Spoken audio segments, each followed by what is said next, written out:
say, well, the justices are red-blooded Americans. They're patriotic and they're really Christian.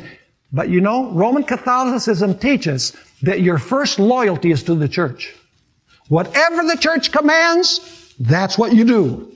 Even if it means setting the civil power on the back burner, you always do what the church says. You see, the problem is many Protestants today are fascinated by the papacy. And the reason why they're fascinated by the papacy is because the papacy fights for human rights, it fights for the poor, it fights for morality, it fights for conventional marriage, it fights for religion in America, it even fights for religious freedom.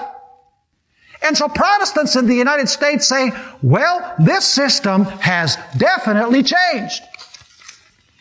But I've looked in vain for any change in the teachings of the Roman Catholic Church. They have changed not one dogma. And as we looked at the book, The Keys of This Blood by Malachi Martin, he clearly expressed that the Roman Catholic papacy has the desire for geopolitical world power once again, as she had during the Middle Ages. In other words, she has not changed. She presents a new facade after Council Vatican II. But inside, she's the same. Behind the variable appearance of the chameleon, there is the invariable venom of the serpent. See, at that time, the issue will be global survival. The same argument will be used as was used when Jesus was condemned by the Jewish Sanhedrin. Do you remember what they said? It is better for these dissenters to die than for our nation to perish. And so the same argument will be used once again, and everybody will say, this is Christian, this is patriotic, we need to do this for the land of the free and the home of the brave. And folks, there's a growing intimacy between Protestant America and Roman Catholicism. For example, Protestants have delighted in participating with the Roman Catholic Church on social issues such as abortion, gay marriage, judicial activism, electing people to the Supreme Court that they feel they should elect there. Documents of great significance have been signed. For example, evangelicals and Catholics together, where great leaders of Protestant denominations and great leaders of the Roman Catholic Church basically said, let's stop proselytizing one another's members and let's just go out and preach the gospel together.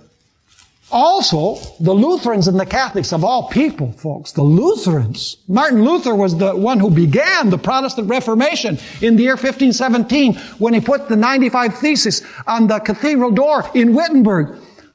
Lutherans and Roman Catholics signed the joint declaration on righteousness by faith. And basically, the Lutherans are saying it was just a battle over words, over semantics. We basically agree on the doctrine of righteousness by faith. You see, Protestants in the United States have forgotten history. And when we forget history, we are doomed to repeat the errors of history.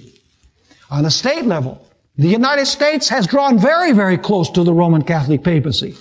From the time that Ronald Reagan joined forces with John Paul II to overthrow communism in the Eastern Bloc, to giving a congressional medal to John Paul II, Congressional Medal of Freedom, to establishing diplomatic relations with the papacy, to 3 presidents, a president's wife, and a secretary of state kneeling before the body of John Paul II, to the Pope visiting the White House. All of these things show us that there's a political correctness involved. There's this desire to draw forces together.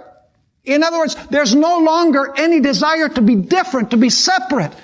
In fact, many are saying, we are all in this together. Let's just love one another and preach the gospel together. The question is, which gospel?